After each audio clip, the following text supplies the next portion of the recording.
Good afternoon and welcome. I'm Colin McKinnon, Executive Director at NZ Private Capital. Progress is accelerating towards a sustainable financial system in New Zealand. And whilst many aspire to better ESG performance, most of us remain perplexed on how to assess, measure, report and resource these aspirations. Thank you for joining us today for this conversation. NZ Private Capital, the CFA Society and Infins are pleased to bring this conversation to you. Leading the conversation is Erica Miles, an experienced ESG consultant. Our panel members are, with the details of climate reporting regime, Amelia Sharman from XRB. In the thick of the changes from ANZ is Dean Spicer, and from Pioneer Capital, from Pioneer Capital, a leading private capital fund, is Craig Styris. Now, the profile of each of these speakers has been available on our websites.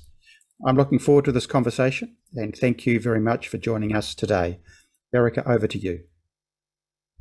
Cheers, Colin. Thanks very much for the introduction. Kia ora, everyone. I hope you had a great day and you're settling in now for a great session.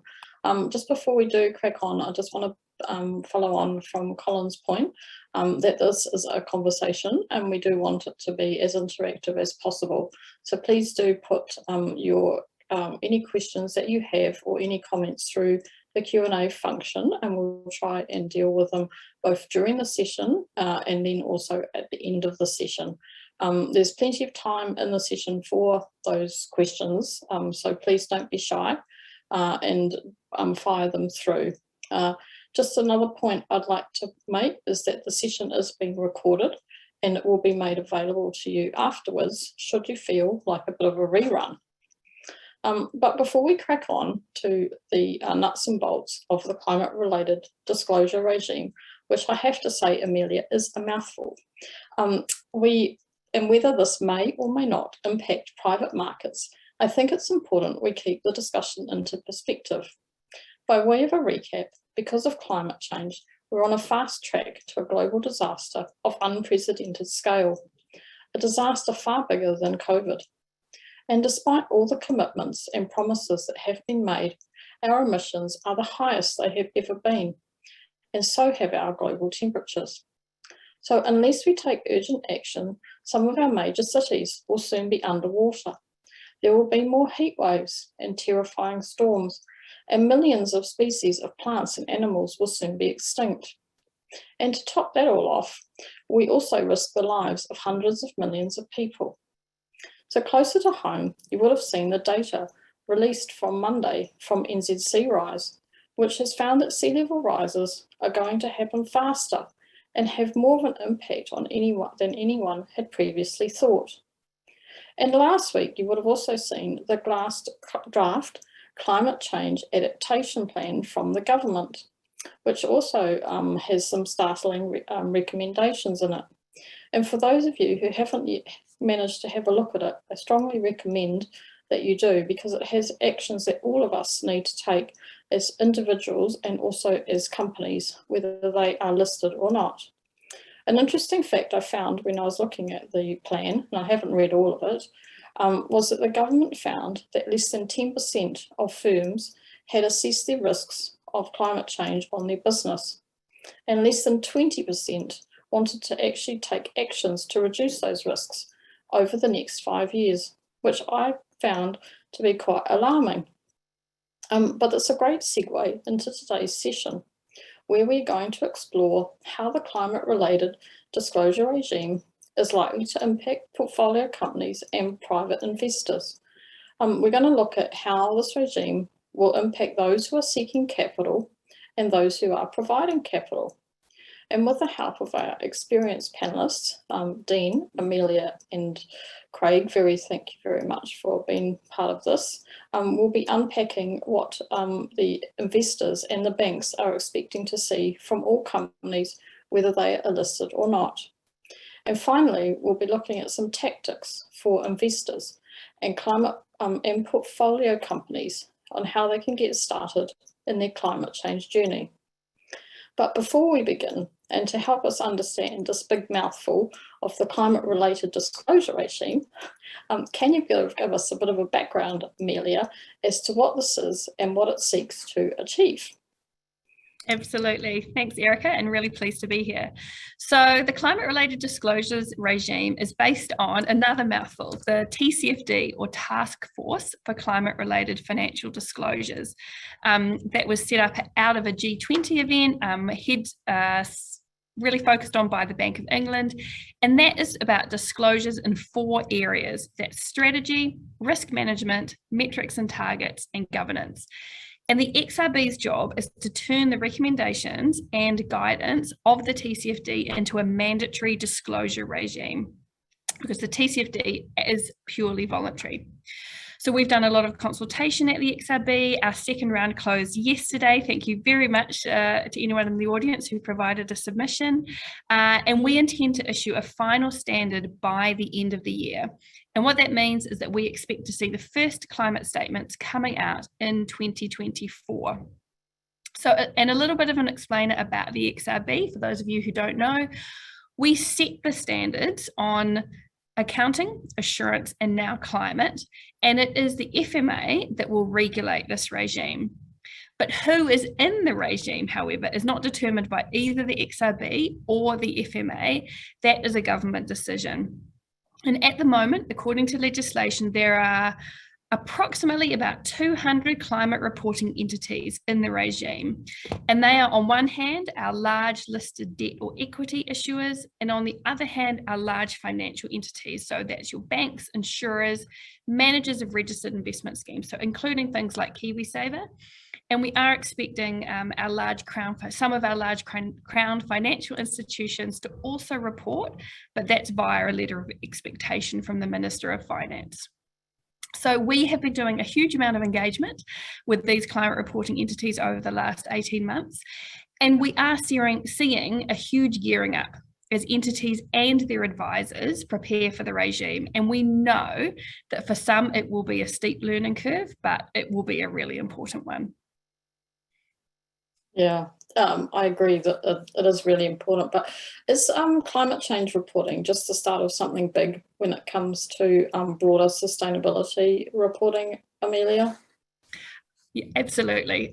Climate is just the beginning. So alongside many other countries in the world, like the UK, US, Hong Kong, Singapore, France, etc., New Zealand is developing mandatory climate-related disclosure requirements. But there is a huge amount of thought being put into other sustainability topics. So here in New Zealand, the legislation that set up the mandatory climate-related disclosures regime also allows the XRB to issue non-binding guidance on non-financial reporting. And that is actually quite a large, potential topic. So what we've done here at the XRB is set up a project called Ngā Pou o Te Kawa Order that is looking at what such an integrated reporting approach might look like in New Zealand. So we're really early days in that project, but it's a really exciting time. And what we're doing is thinking a lot about how the mandatory climate regime could integrate into this non-binding guidance, as well as how financial reporting should integrate into these things as well. So, but I would stress that caveat that the legislation only gives us a non-binding guidance mandate for wider sustainability reporting at this stage. And then, as well as what's going on in New Zealand, there are so many international developments that our team is just constantly inundated with new things every day. And one of the critical ones is the establishment of an International Sustainability Standards Board, so very similar to the International Accounting Standards Board. And that is something we're following really, really closely. And they have recently issued some draft documents on climate and on general requirements for sustainability reporting that we are currently working on a response to. So yeah, watch this space. There's a lot going on. Yeah, I know. On top of the adaptation plan, there was also the release of the ISSB's draft exposure standards last week. So if you're in this space, it's hard to keep up, I have to say. But Dean, given that not everybody is captured by the regulated climate reporting regime, what are you seeing as the impact of this regime on entities that are outside of those that are captured, so outside of the listed markets? Yeah, thanks, Erica, and tēnā koutou koutou. It's a pleasure to be here. In terms of that, I think there's two aspects I'd think about, and one is, as a bank, ANZ and the banking sector overall is the financing sort of conduit to most public and private businesses of varying sizes, and so that's the link between the capital markets and business funding. And certainly, yeah, anyone who goes to capital markets today will find that investors are placing a high degree of scrutiny on the sustainability strategies of the company or the bank, and indeed evidence that they're actually delivering and making progress on those strategies. So we would see that our role is in supporting the transition plans of our customers and highlighting the fact that there's a clear alignment between access to capital and the cost of capital, and the ability of a borrower to be able to show that they are actually making progress and capturing climate risk within their business strategy. The second point would be around market access, and I'm referring here to, when we look at the supply chain, we're seeing a increasing scrutiny as various stakeholders want to understand the provenance of the products that they are purchasing. So all businesses, both large and small, are captured within someone's supply chain and will be expected to evidence the actions that they are taking and the sustainability of their products and their overall business. And so I think it's important to think about the materiality for your business, and also about the resilience of your business, because I believe that capital will actually shift accordingly. Yeah. So speaking of capital shifting accordingly, Craig, when you think about the challenges associated with this as a private fund manager, what are you seeing as a key challenge for private investors who are coming to grips with ESG, but also climate change risks across their portfolio? Sure thing. Thanks, Erica, and great to be here, everyone. I mean, from my perspective, it's really the biggest challenge is just what to measure and how to measure it, and then how to measure it in an efficient way. I mean, from our perspective, I mean, we've invested in 29 different businesses over the last 15 years, and they're very diverse. Everything from software through to pet food, through to tourism. So trying to get an efficient framework and a way of measuring ESG matters across all of those different industries is a challenge that we just have to face. One of the common pain points that we often encounter is that a lot of information is just siloed within the organization itself. There's data that's sitting in the operations side, there's data in the finance, there's the HR side of things. So trying to figure out how to get that information out of those different areas of the business and not have a lot of double handling as well has been a challenge that we've had to grapple with. I mean, we've in the last 12 months implemented a software system across, we're beginning to put it across our portfolio, software called Flores, where it really sort of overcomes that, whereby we can have each of the different parts of the business just directly go into that software and just upload the relevant parts of ESG that matters to them. They've got full visibility across the other aspects of the business. So the HR guys can see what's going on with the carbon footprint, and while at the same time you're tracking well-being metrics, and everybody has visibility across those different parts, and you can just push the information down to the people who actually are at the coalface compiling it, without having to double handle it or rely on one person in the organization. They have to gather it. So from our perspective, it's quite nice, because now we can start to aggregate up at different levels. So what we want to get to is the point of having a a whole of fund view, so we can see, okay, what is the carbon footprint for Pioneer Capital Partners for limited partnership and the companies that sit within that.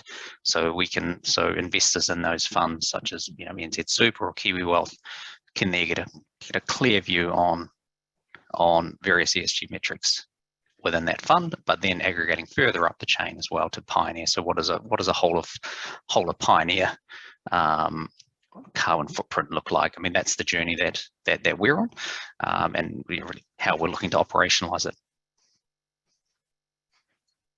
It's quite interesting, Craig, to try and get consistency in metrics across portfolio companies, because how you have to specify specific standards that they use, and then how do you capture the scope 3 emissions, which are always the hardest and the most contentious. Trying to get consistency in metrics is always a challenge. And then there's also the question about whether you're looking at gross emissions or intensity based on revenue. So it's quite a lot to unpack. It does your head in sometimes, I have to say. But just thinking about the reporting aspect, and I know that it's the TCFD, like you say, that the XRB is basing its climate related standards on, and there is a tendency to rush to the D in the TCFD, but it's more fundamental than that, what the regime does. In fact, because it helps you unpack the impact on a firm's business, its strategy and its financial performance. But if we look at the opportunities that the regime brings, and Amelia, how are you seeing the climate reporting regime supporting the integration of climate into a firm's operating model? It's a great question, Erica. And I just, on that last point about, that you and Craig were talking about, the metrics, I think, we're really keen that the entities are disclosing metrics that they are using, to manage their climate risks and opportunities. So, I mean, you might have seen in the ISSB, the International Sustainability Standards Board draft, they're very prescriptive in terms of, what some of these metrics might be, noting that the entity has a choice about what they use. But we want to be really more high level, more principles based and meaningful, so that the users reading these climate statements actually have a really clear sense about what the entity is actually doing. Because a really strong point of emphasis from us is that this is a disclosures regime. It is not a performance regime. It's not a measurement regime. It's not saying an entity must necessarily do some of these things. So, one of the cross-industry metrics is about remuneration. Whether remuneration is linked to the achievement of climate targets. We're not saying that an entity must do that, but we're only asking for disclosure about whether or not those things are happening in an entity. And so importantly, it is the investor and the stakeholder, pressure that's going to drive action. And really it's about, if an entity is significantly out of step with its peers, that is going to be noticed. If they're not doing things, there's going to be some questions asked about why. There might be perfectly legitimate reasons, but there also might be not particularly good reasons. And so what we think really is about this, and a lot of what the TCFD is asking for, it's talking about how climate is integrated into existing processes. So all the disclosures around risk management, they're saying, how do you integrate climate into your existing risk management processes? It's not about setting up new processes necessarily. Obviously climate has different fundamental characteristics in terms of its uncertainty and long-term view. But it is about saying, hey, if you integrate climate, it has enormous benefits in terms of taking that longer term, more systemic and more strategic view about your operations. And I was at an event with Z Energy last year, and I loved this example that they gave, which is, when they were looking at their scope 3 emissions along their value chain, it gave them an incredibly, good and much richer understanding of just their supply chain in general, and how they resilient they were, completely over and above anything to do with climate. So it's really, we're trying to get in these disclosures, looking at, strategy, looking at those systems. And so we really, at the XRB, we're hoping for significantly, for meaningful engagement with these requirements. And it is not just compliance, for the sake of compliance, because there's been a lot of thought put into all these disclosure requirements, and we do think that they are on the good things for entities to consider doing, and we do really hope that entities do take them seriously, and it is not just given to one person within a business. It is something that the entity as a whole thinks about how it's going to integrate across its activities.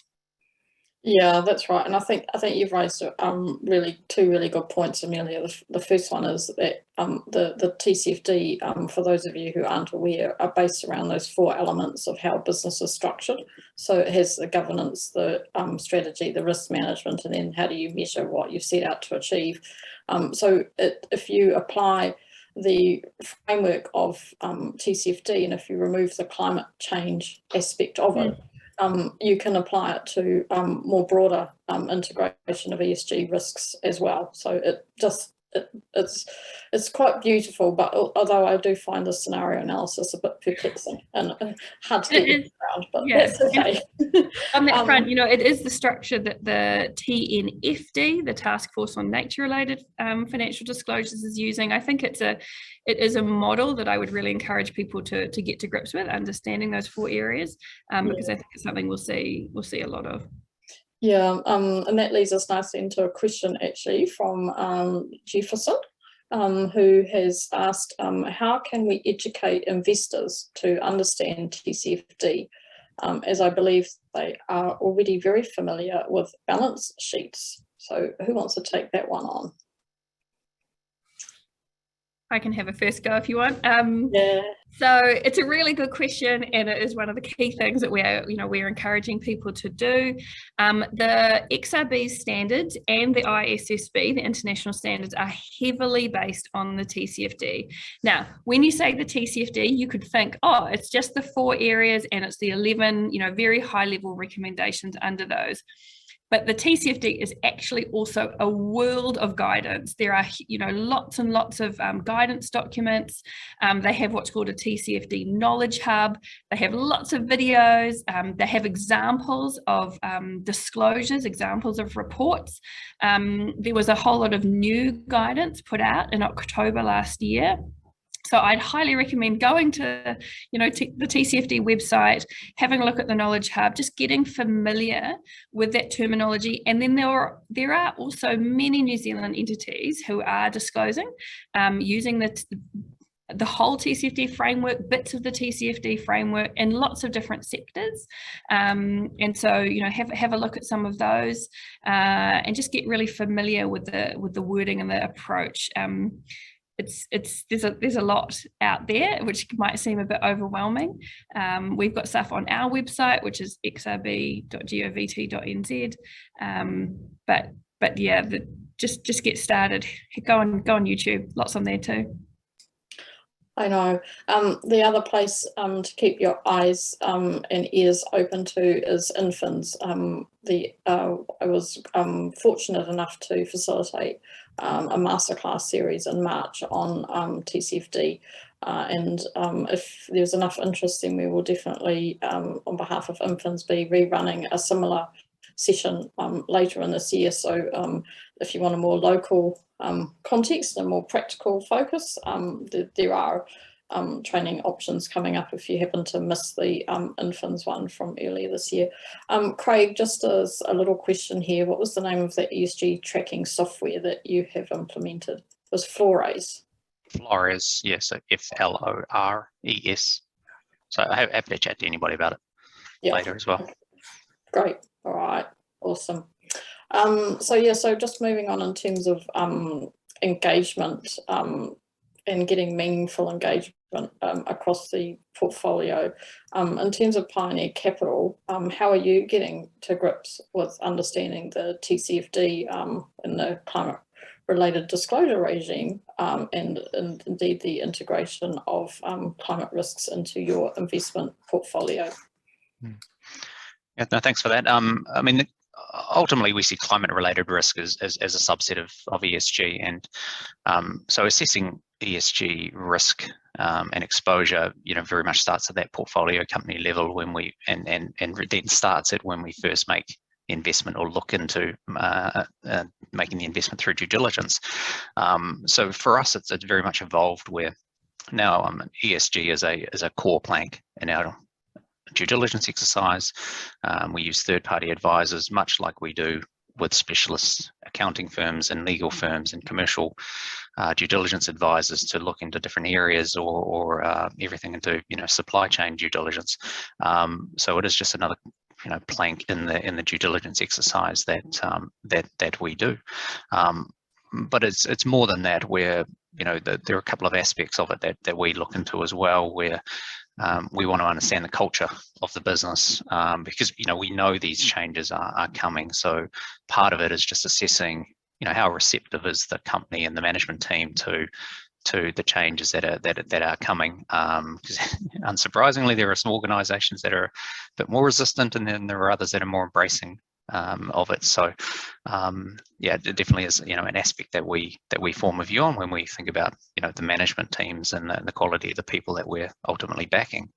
And then the other aspect of what we ask those due diligence advisors to do is to work with us using the SASB framework to identify what are the core metrics that we want to track on a go-forward basis that are particularly relevant for that business. You have the overriding ones that will be relevant for every company, but everything from the labour conditions through the supply chain, that's less relevant for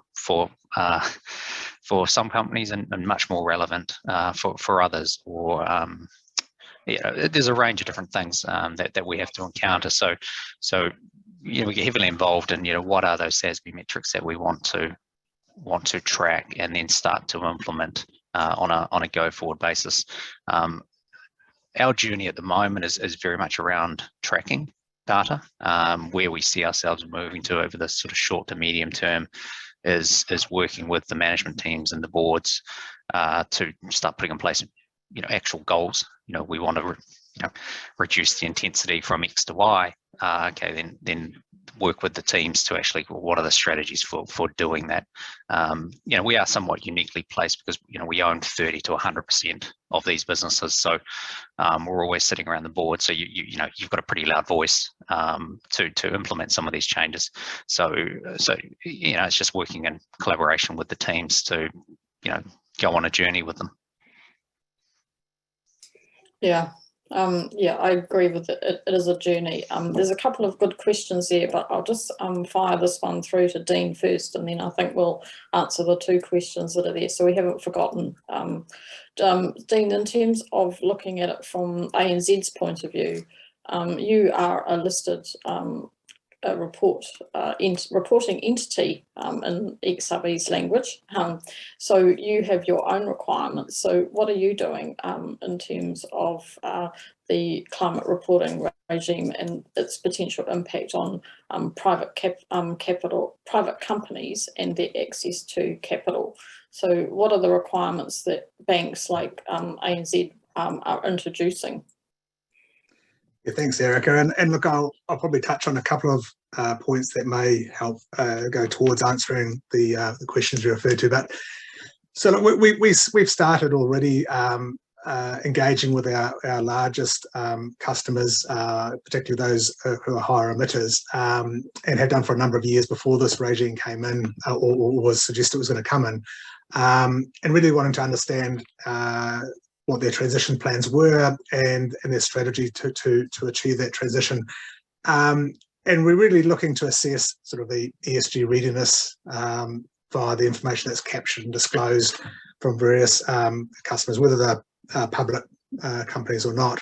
And a key component of that assessment is around their approach around climate risk measurement and management. So we see that as part of our overall relationship and engagement. It's not just something that is specific to sustainable finance conversations. I think the big question, and possibly coming back to one of the questions we put out there, so why is this so important as a risk over, I think cybersecurity was mentioned, and I think it comes back to the fact that a lot of risks are really important. When we look at the materiality, if you do a materiality assessment with your stakeholders, you'll find that pretty much in all cases, I imagine, that climate risk is going to be up there. I think as well, if we accept that it is, that we have a climate emergency, and indeed, as you said at the start, we looked at COVID and the response we had to that, then I think we need to see a similar response of urgency in regards to climate risk. So, our preference is to support customers in that transition, and that is our what we see as our role. I said that before. If we didn't get engagement or a willingness to transition, then there will come a point where we would need to exit that relationship. And so I think that is what we see as a last resort. And sometimes we get asked why we're still financing a certain sector. It's because our primary objective is to try and support that transition. So transition plans are key. They're very important. I think it's fair to say that this TCFD reporting that it will provide important data and important measurement. It will provide comparability for financiers and investors, and that's going to be particularly important and helpful. I think it's my assessment would be that we're still at this is a progression, and this is the start of it. So I think it'd be a mistake to consider this as a compliance regime, which sort of comes to one of the questions was asked, about why this needs to be a compliance approach. I think it's probably because we need more speed and urgency on it. And I don't think that financial markets or capital markets are actually pricing climate risk at this point in time. And so I think there is a significant risk of stranded asset risk or of valuations of assets being impeded if this doesn't get addressed with some urgency. So the other point I'd say is that our ability to model and measure climate risk, I think, is something that is going to develop over time. I think one interesting example of a piece of work that we're doing at ANZ is working with Te Moana around assessing the risks within the seafood sector around the power industry, and that's a combination, I suppose you could say, of both climate risk and nature-based risk as well. So what that's highlighting is just how challenging it is to model some of these scenarios and to assess the impact on quota values. Yeah. Thanks, Dean. I think the point about stewardship is an important one, and it addresses one of the questions there. There was some research done by MSCI a couple of years ago that said that if you used only exclusions to drive your agenda of your investment portfolio to, say, a 1.5 degree, you'd only have 6 out of 100 companies that you could invest in. So engagement is, you can't just base it all on exclusions. You have to do that active ownership and stewardship. So in Dean's example of looking at the high emitters within the bank and focusing on them is a classic example, as is Craig's example of trying to get the footprints off, because once that's all been assessed, Craig will then know which companies to focus on because they're the more carbon intensive companies. But there's a question here that I think in terms of the risk management more broadly, Amelia, and why we don't trust business to address climate change through normal operations. I think we're probably one that you'd like to tackle, perhaps. Yeah, I thought it was a great question. And I think you've got to come right back to the fact that climate change is a tragedy of the commons, and it is a tragedy of the horizons. Both those things are so important to remember. There is no incentive on individuals and individual, entities beyond, feeling good about what they're doing and their own conscience to do something about it. It is not something that is, as Dean said, is currently priced in. There's yes, you have a higher emissions price, and that's, that's influencing what entities are doing, but there is it is a negative. All the stuff are not incentivized for entities to think about and deal with now. And there is a huge, on the other hand, there is a huge policy driver to achieve change. The low emissions transition is inherently policy driven. And, that's really important to also remember, because it is something that government is saying, hey, we want to get together and we want to achieve 1.5, by net zero by 2050. And so that transition is, again, as Dean points out, is so important. It is about ensuring that it is a just transition to that 1.5 degree future, and how, private capital can influence that transition is really, really important. Because I also love that, that other line that you often hear is that there is enough money, there is enough capital out there to deal with climate change. It's just about redirecting it and making the incentives there. And sometimes that's a carrot and sometimes that's a stick, to make sure that it's, it's investing in the right way. Taking that long-term view that is not, possibly a natural starting point. Yeah, I agree. And just also the reason that the regime focuses on disclosure is because there's so much work that needs to go in behind the disclosure. So to enable the disclosure, and disclosure is the best form of disinfectant, someone told me once. So yeah, that driving of transparency is absolutely critical, and the role of regulation is to even out the playing field, and to bring out the laggards. That's what the role of regulation is, and even if you look at the adaptation plan, less than 10% of organisations had assessed their climate risks, but we've got our 200 biggest entities now required to do that and to disclose it. So that's going to help shift and cascade the requirements through the value chain. There's a really good question here from Barry Coates, actually, for both Craig and Dean. So is your aim of your climate risk journey to reduce your greenhouse gas emissions as part of corporate responsibility, or is it to manage financial risks? So if it's the latter, will your reporting go beyond the disclosure requirements of the CRD?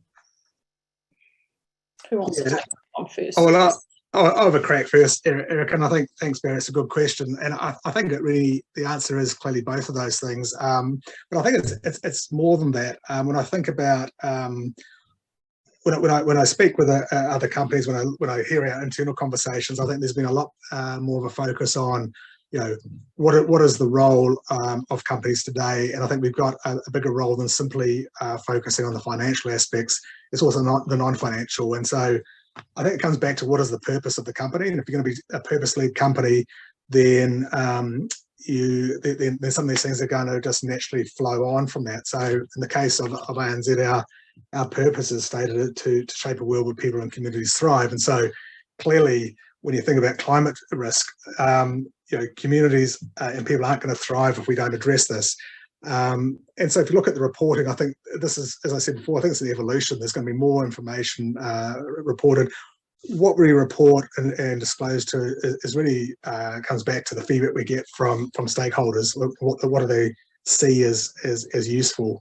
But I do think that, yes, we're trying to manage risk. We try to do our part in terms of managing our emissions, and we sort of recognise that we do have an important role to play. Yeah. Craig?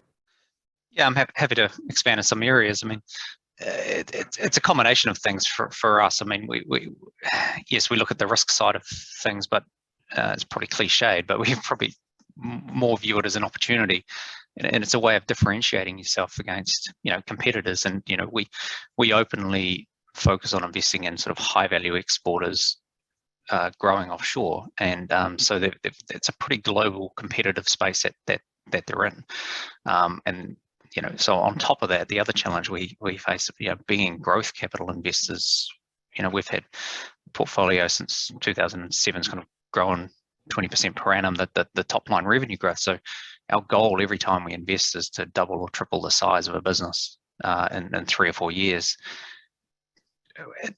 reducing the carbon footprint of a company in the light of tripling the size of a business is a big challenge that we have to encounter. So we have discussions around, relativity. Is it a relative measure? Is it an absolute measure? We're much more interested in focusing on intensity and the relative measures of, are we improving as we scale? Because, our businesses are just going to get bigger. So, yeah. Yeah, it's a tricky one, but where there's a will, there's a way. Just a couple of other questions. There's a really good question here from Lincoln Smith. Many investors face reporting across a global portfolio with requirements differing across jurisdictions. What is the likelihood there will be global standardization to alleviate some of the reporting burden? Amelia, you can definitely answer this one. Sure. So yes, it's definitely an issue we hear from client reporting entities, and it is really important. So what we are doing about it is, we are being very, very strict in terms of our design principle for the standard in New Zealand, that we are basing it on the TCFD. Now, obviously there's the ISSB, the international draft, but theirs is also based on TCFD. So we are looking at both of those. The ISSB draft is intended to provide a global baseline of ambition. We're providing feedback on whether we think they've hit that right net. But what we do intend to do in New Zealand is next year, when our standard comes out and when the ISSB publishes their standard, which is expected in December, is we will be able, we do intend to say, look, if you do X, Y, Z, if you assert compliance with Aotearoa New Zealand climate standards, these are the things that you might need to do in addition, or differently, to assert compliance with the ISSB. The XRB has not made a decision yet around endorsing the ISSB's standard. We haven't seen the final version, but there is a huge movement towards a coalescence of all these different international reporting organisations and approaches. The ISSB has also, recently signed a MOU with the GRI, the Global Reporting Initiative. So I think there is going to be much more standardization over time. A lot of the work being done in different jurisdictions around taxonomies is also important to consider. Europe and the US historically have do take very different approaches to environmental regulation, and I think in this space it's no different. So I don't know if we would ever get to a totally internationally consistent approach. There aren't totally globally international consistent approaches on much, but we are hoping that there will be the reporting burden in terms of what we can do in New Zealand. We will do our best to make sure that it's as easy as possible for entities here, because we know that most of our climate reporting entities are not just operating in New Zealand. Yes, that's right. But I would also focus more on the benefits of reporting rather than considering it a burden, because that goes back to Dean's point that if you think of this as a compliance or a tick box regime, you're not really defeating the purpose of it in the first place. There's a really good question here, Dean, I'm going to throw at you, from Shane. So are there absolute or relative cutoffs, and I'm assuming in terms of access to capital, will banks cut off debt access to companies if they aren't getting better or if they are scoring badly? I think it's a really good question, and I don't think it's quite as black and white as saying this is how banks are going to operate. Each bank will take a different approach, and some may their decision point could be somewhat different. Our view is that there needs to be ongoing engagement and understanding what the issues are. I think very similar to what Shane and the Harbour Asset Management team would do with their companies they invest in. We recognise as well this is a complex area, and so where there are problems that sometimes they're outside of the sphere of what we can actually address as a bank, but there are other experts who can help. I mean, we have taken the step of partnering, investing in a company called Pollination, who are a specialist ESG advisory firm really to try and synergize the engagement approach that we're taking. So look, no, I don't think it's as simple as saying if there's not a reduction next year, we're out.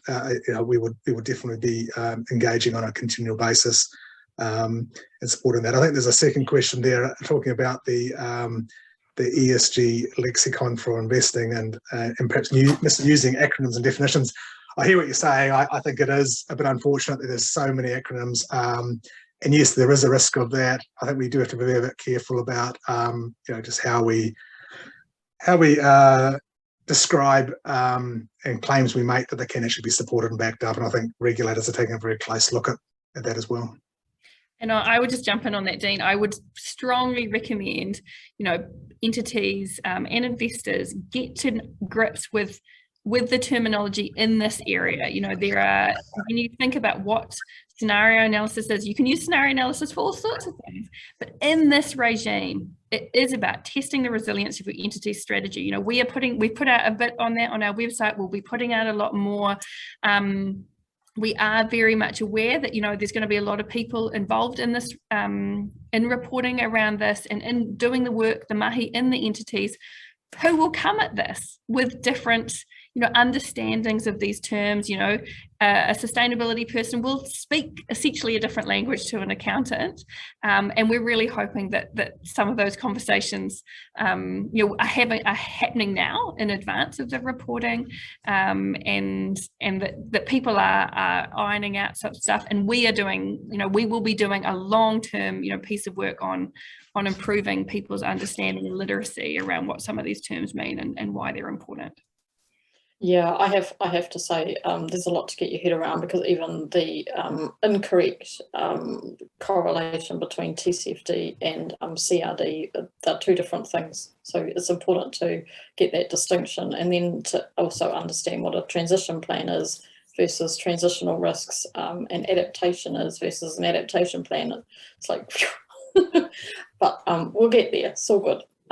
In terms of another question, yes, it follows on from another point that someone else has made around the use of acronyms, and ensuring that there's not a duplication of efforts and of learnings, which I think you've addressed, Amelia. So, Craig and Dean, did you have anything to add to that question around? No. That's cool. Yeah, so one thing I would say is we are encouraging entities, climate reporting entities, to get together to do scenario construction at a sector level. We do think there is a lot of resource efficiency and enhancing comparability that can happen when entities get together. And yes, to a certain point, there will be a bit of duplication of effort, because it is about the entities themselves having a look at what these things mean for their business. But really, we're really keen for entities to share information, talk to their investors, know what they want. I think we're really expecting to see a very rapid upskilling, and I think especially on the financial entity side, like the conversations that Craig and Dean are going to be having with the entities that they deal with, it's really important. There will be a lot of, I think, good knowledge sharing that comes up. Yeah. Just Shane, you've asked another question. Are there industry measures that you've seen as being more helpful? I would point you in the direction of the TCFD metrics and targets guide. It's only 100 and something odd pages long, so it's easy reading. But there are the standard metrics that TCFD has specified, and if you look closely, but you don't have to look super closely, you'll see that the XRB has mirrored those in its exposure standards. So that's where I would point you to, and some of them are easier than others, and they do go on a lot further than mere emissions reporting. It is looking at the vulnerability of assets to climate risks. There's also another question from Nick Howell, thanks Nick. In terms of,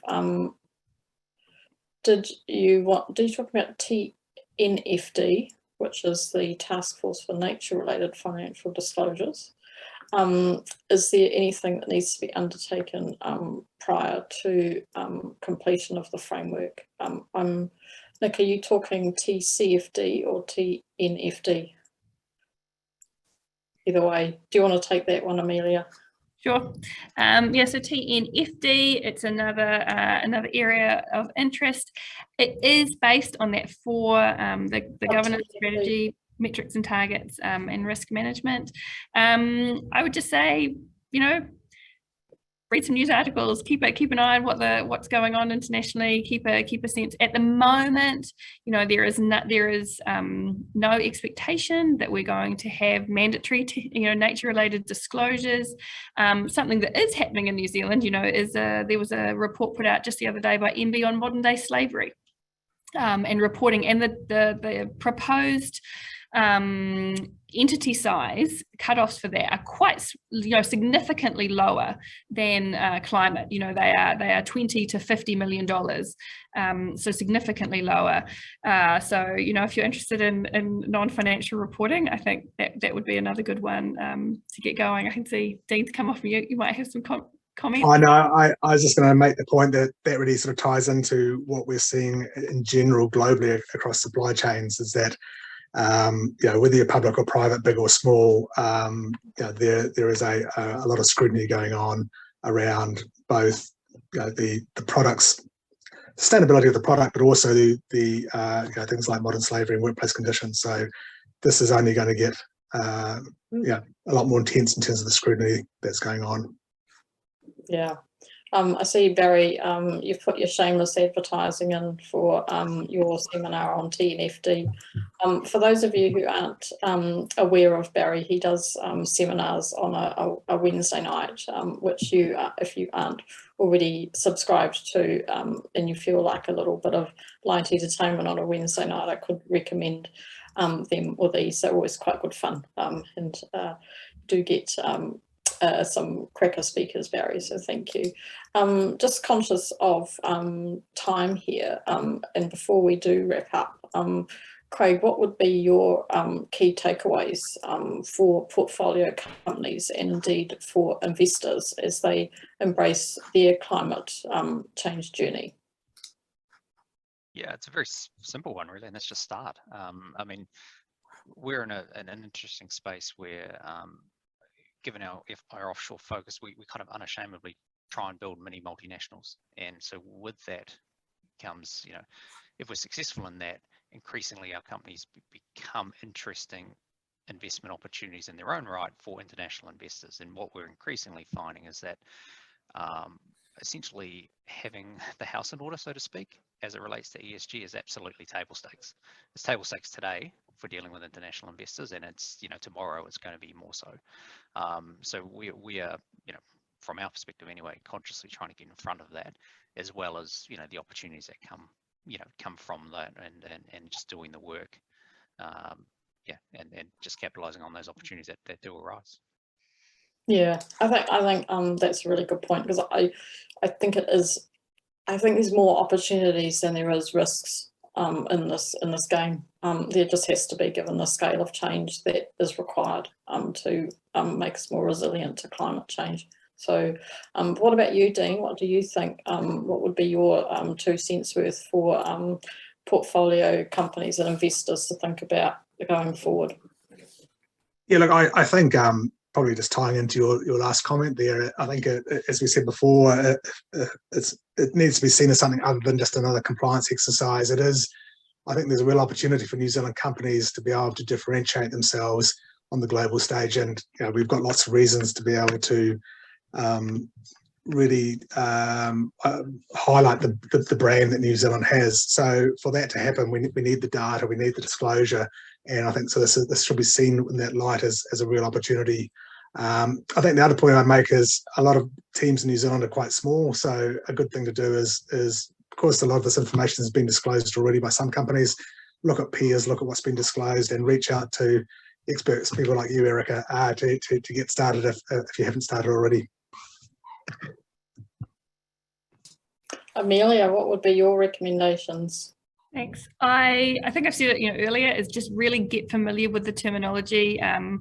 What is climate risk? What is transition risk? What is scenario analysis, and what does it do? What's it for in the purposes of this regime? So we've got stuff on our website. Subscribe to our updates. We're going to be putting out a lot more on that. And so once you get familiar with the terminology, you can start to have those meaningful conversations. And I think it's about getting entities ready for investor action and pressure from their shareholders to report, and to appreciate, as we've just said, appreciate the opportunities that this transition holds. So we really want to see investors thinking, being highly vocal about what it is that they want from these disclosures, because while this is the start of a disclosure journey for most entities in New Zealand, haven't been doing TCFD reporting, it will improve over time. So we're really hoping for that strong dialogue about what they need to make high quality decisions. And just on that question in the chat around auditing and assurance, it's a really good one. At the moment, the disclosure regime only requires mandatory assurance over greenhouse gas emissions reporting. The FMA is obviously going to be looking into the disclosures. But as investors, to combat those potential issues around greenwashing, I think it's really is about informed investors understanding what it is that they're reading and putting pressure on the entities to report well. Yeah, I've seen some really good examples of overseas investors putting really clear requirements on their portfolio companies in New Zealand in terms of what they need to do for emission reductions, for example, and then also for transition plans. So there's some really good examples out there, and they are driving action within New Zealand entities, whether they're listed or not. I think we'll just pass back over to you, Colin, now for the final words. I'm here, Erica, but you need to start the video for me. Do I? Okay, all right. There you go, I'm there. Oh, good. Hey, listen, excellent questions, excellent session. So many acronyms. I just trying to keep up. This is a complex area. I think in terms of capital markets, we can learn from each other a lot. We shouldn't forget that we can learn from our peers offshore as well, because they're all grappling with the same issue, and some of them are more advanced in other areas. So we've got plenty to learn. Big thank you to NZ Private Capital, CFA Society and Infins for their collaborative approach to this topic. Much appreciated. Big thanks to Craig from Pioneer Capital. Thank you. And Dean from ANZ, Amelia from XRB, and of course you, Erica, for a great job in moderating this. Thanks everyone. Have a great evening.